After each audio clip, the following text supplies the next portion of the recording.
This week we're going to discuss the process of research in general. In particular, we are interested in exploring the issues of beginning a research project or research agenda. The difficulty here might be that there could be multiple points of departure. And my objective in this presentation is to help you develop the idea of these multiple ways of starting a project. But in developing your own project, you will need to follow just one way. So in this presentation, I would like to expand on the explanation suggested by Treadwell in the textbook, and I would like to provide some examples for the terms and concepts that may be kind of difficult to grasp just from the reading. So I'm going to give you easy examples from various areas of life, and then I will try to find an example from actual scientific research. I mentioned before that there are multiple points of departure in your project. You can start with an idea of what you want to study. You can have a reason or an objective that you want to achieve. Or you may have an idea about the method of collecting and interpreting data that you want to use. And either from one of them or from all of them, you develop this initial reasons or a point of departure for yourself. When you pick an object of investigation, you need to understand two concepts, deduction and induction. When you're thinking about the objective you want to achieve, there are multiple reasons to do research that you can identify. And Treadwell suggests 7 of them: to explore, to describe, to explain, to predict, to control, to interpret, and criticize. And actually, if you think about all of them, they are not really mutually exclusive, and which is okay. One can include the others, but I'm kind of concerned with the idea to explore, because we explore in all those situations. So I would be inclined to kind of delete to explore, but since it's there, we'll keep it there. But please understand that explore is kind of implied in all the others. And when you're thinking about methods of collecting and interpreting data, what you need to understand is there are two kind of conflicting approaches: qualitative research and quantitative. I think it was explained in the previous chapter, but we'll be talking about this during the semester. Also, one of the difficult concepts in this chapter is epistemology, or ways of knowing, and worldviews, and there are 2 of them. So in the next on the next slides, I'm going to explain this. But let's first focus on 2 very related concepts, but they are kind of in conflict: deduction and induction. These are 2 models of research which provide general explanation of what research process is about, how one conducts it, and what's expected at the end. For example, a researcher may start with a theory or general principle, then gather evidence or data to assess if the theory is correct. So in this case, a researcher follows deductive principle of research. Let me give you a simple example of deductive reasoning. For example, if you're familiar with principles of math, how to add one number to another, you'll have no problems adding 61 to 1000 so that you get 1061. You have no problems doing that because you know the principles of math. Now let me give you an example from communication research that follows a deductive approach. For example, in an article by Alexander Lyon, published in 2007, author studies Merck's marketing of the pain medication. The author builds on a theory about systematically distorted communication.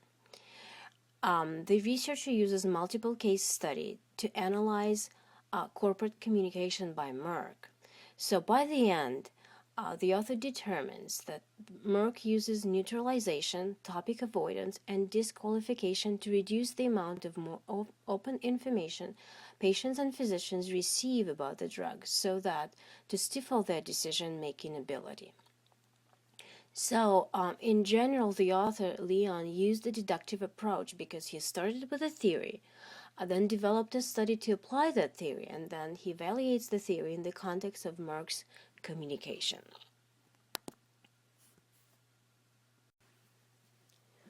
Inductive reasoning is a model alternative to deductive reasoning, naturally.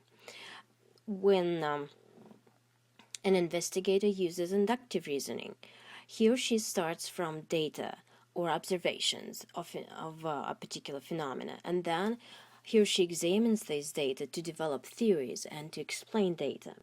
In other words, researcher is moving from specifics of data to more general explanations of theory, while in deductive reasoning, he or she moves from general assumptions, that is the theory, to specifics, a specific research study. You actually do inductive reasoning in the everyday life. For example, if you are moving to a new place to live or rent your apartment or house, you need to pick a place to eat. Most likely there are a few places, a few restaurants or cafes. And what do you usually do? Most likely you will try eating at every place. After you try 3 or 4, you make a conclusion about one restaurant or one cafe that you like. And after that, you develop this general rule. You will probably go to that favorite restaurant more often rather than the ones that you didn't like. An example of communication research could be an exploration of physicians' disclosure of confidential patient information done by Maria Braun in 2006. She wondered how physicians balance families' caregiving needs for information with patients' confidentiality rights. So, using inductive models, she interviewed physicians and used a detailed thematic coding process. In the end, she theorized that the nature and severity of the patient's impairment influenced physicians' disclosures.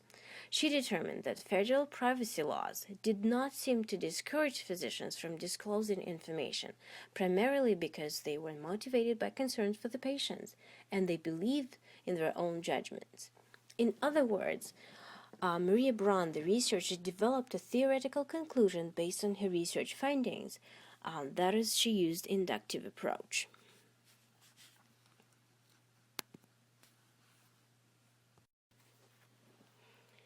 Now you may ask the so what notorious question. Why do you need to know about induction and deduction process? Actually, you need to know about this so that you're able to identify methods and ask appropriate questions. But actually, to get a fuller picture, you need to understand some other terms such as epistemology and worldviews. So let's move on to epistemology. Epistemology, in simple words, means ways of knowing. For example, imagine you plan a trip in January to Chicago from Ohio, where I live right now. So for me to plan that trip, I need to check weather forecast so that I actually plan the trip rather than stay at home, and I pack what's necessary for windy weather conditions of Chicago. So what I do, I usually check weather.com or other websites that I usually do. So think about this process that I go through: preparation, checking, and then making decisions. How do I know what to do? I check weather.com because I always do it. So in this way, I know because this is my habit. I actually always do it because by intuition I may suspect that the weather might be bad in Chicago. So this is my kind of gut feeling. I also trust weather.com because I think it's a credible source. These are my common ways of knowing. In your textbook, they are referred as tenacity, intuition, and authority. These three are not really acceptable ways of knowing in scientific research. And actually, we emphasize that scientific research should be rational and empirical. When we think about scientific research, we usually describe it as rational and empirical. Rational implies that it follows logical reasoning and it's very, very systematic. Here you need to identify very concrete steps of research that you have to follow, such as you identify research problem, you review theory and research findings that already exist in the field, you formulate research questions or hypotheses, you design methods and procedures, you gather data, you analyze and interpret data that you collected. These methods, actually, this approach is based on, again, rational thinking and include a series of observations, which could be experiments, surveys, content analysis, interviews, etc.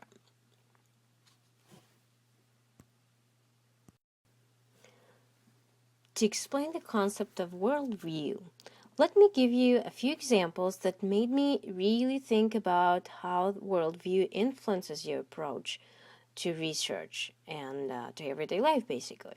Look at this image. It's a shot of a page from a questionnaire which checks child development.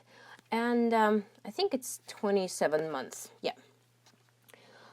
So as you see, this page checks development of communication skills. In addition to communication, they check others such as gross motor skills, fine skills, problem solving, language, and something else. Anyways, what do you see when you look at this image? First of all, you should see that child development is, or actual human development, is a predictable phenomenon. Look, at 27 months, researchers identify particular milestones. Like in communication, a child should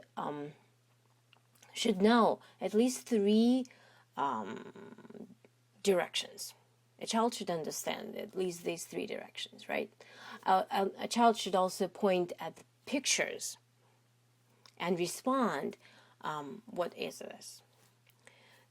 Also, from this image, and actually from the approach, you should gauge that child development is objectively measurable. Look, these items, what this question asks is very, very objective, right? You can answer yes or no. Look, there are boxes on the right hand side when you say some yes sometimes or a no.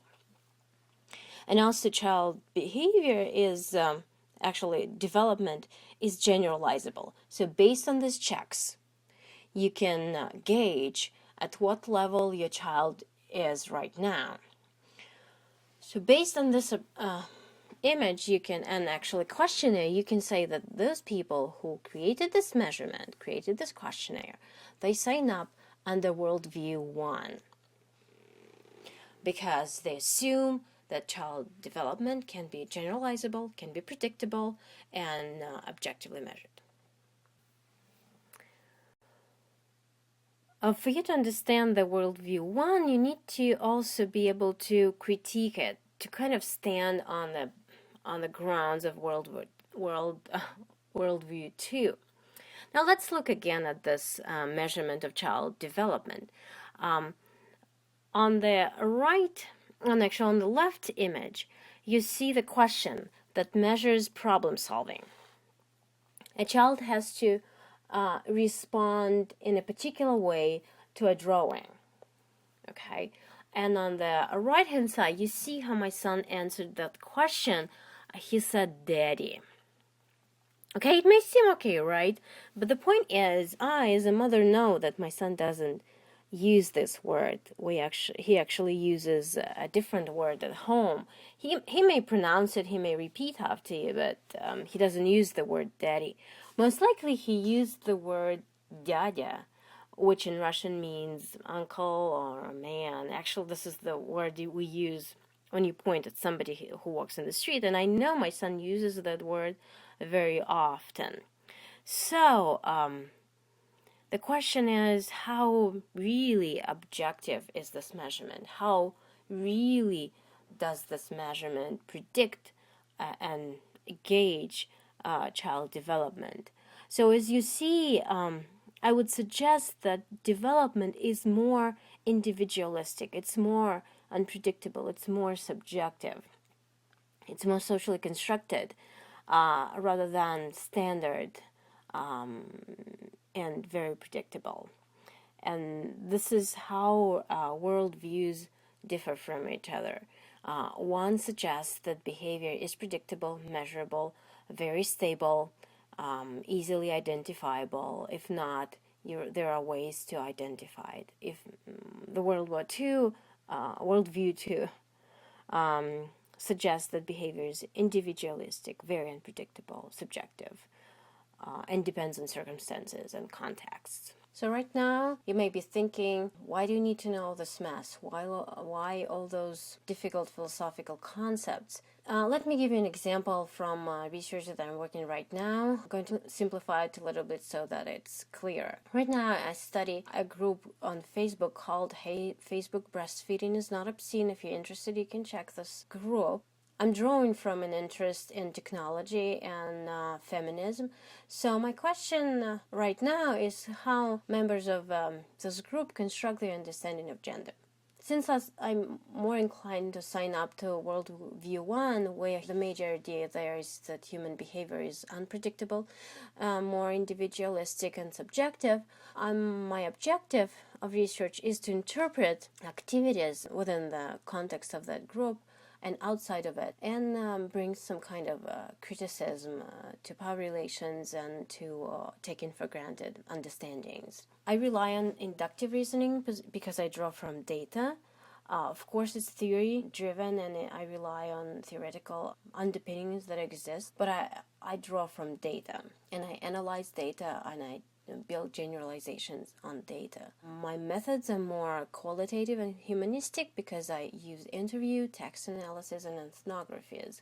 As you see here, I don't strive to predict, I don't strive to control. I somewhat describe, of course, it's implied in many ways, but not controlling and prediction. It's more towards Worldview 2, where behavior is predictable and subjectively measured. I don't rely on deductive reasoning because I'm not testing a theory, and I'm not using quantitative methods to collect data because I do not use experimentation. I don't measure behavior in numbers. I don't use surveys. Again, there are no numbers involved. However, what I do is purely scientific because it's systematic, and it's empirical because I collect data and I use observations.